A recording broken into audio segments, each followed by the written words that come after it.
السلام عليكم ورحمه الله وبركاته. حلقه جديده من برنامج استاذ نعناع. لو لسه ما شفتش الحلقه اللي فاتت اطلع فوق في الاي اللي فوق دي، هتلاقي حلقات كتير. اختار الحلقه اللي تعجبك وقول لنا رايك تحت في الكومنتات. ايه المثل اللي عجبك وايه القصه بتاعته اللي عجبتك ومحتاجين نتكلم في ايه الحلقه الجايه. كل ده مستنينه منك في اللي تحت في الكومنتات. بس ما تنساش تعمل سبسكرايب وتعمل لايك وبس كده. يلا بينا على الحلقه.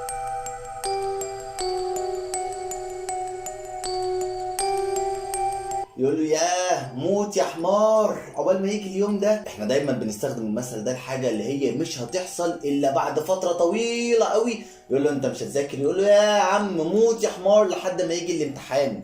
بنستخدم المثل ده لكده. طب انت جربت تسال نفسك المثل ده جه منين؟ طب وقصته ايه؟ قصه المثل ده بترجع لملك من الملوك بتاع زمان قوي قوي قوي. كان الحديقه بتاعته دخل جواها حمار وقعد ياكل من الثمار بتاعته ويدوس على الحاجات اللي في الارض والحشائش ويدوس على الورد والزرع لحد ما موتها. الحاكم عرف امر بقتل الحمار. الوزير بتاعه قال له يا مولاي ده حمار، هتموت ايه فيه يعني؟ ده حمار هو فاهم. راح الملك قال له ماشي، انا عاوز حد يعلم الحمار ده الاوامر الملكيه وان هو ازاي يراعي اوامر الملوك، بمعنى اصح ان هو يعلم الحمار ازاي يتماشى مع اوامر الملوك. تاني يوم الصبح واحد جه في المدينه قعد يأذن بين الناس، من يملك قدره على تعليم الحمار الاوامر الملكيه فليتقدم. الناس كلها خافت لان اللي مش هيعرف مش هيتساب، بمعنى اصح. راح ظاهر راجل بين الناس ورفع ايديه قال لك انا هقدر اعلم الحمار ده بس بشرط. الملك قال له اتفضل. قال له مده التعليم هتبقى 10 سنين وهتوفر لي قصر اعيش فيه، قصر بجنينه كبيره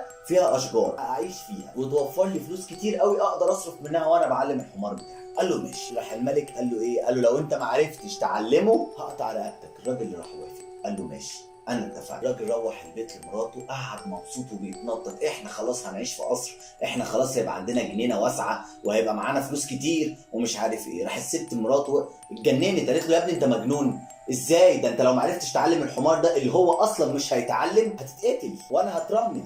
راح الراجل قعد كده وبص لها قال لها انا اديت المهله 10 سنين، بعد ال10 سنين دول يا انا هكون مت يا الحمار نفسه هيكون مات يا الملك هيكون مات، وفي كلتا الحالات الثلاثه احنا اللي هنبقى فايزين لان في كلتا الحالات احنا استفدنا بال10 سنين. من هنا العرب خدوا المقوله دي وحرفوها اللي هو موت يا حمار، اللي هو حاجه مش هتحصل او حاجه لما هتحصل هتحصل بعد عمر طويل، فاللي هو يوه موت يا حمار.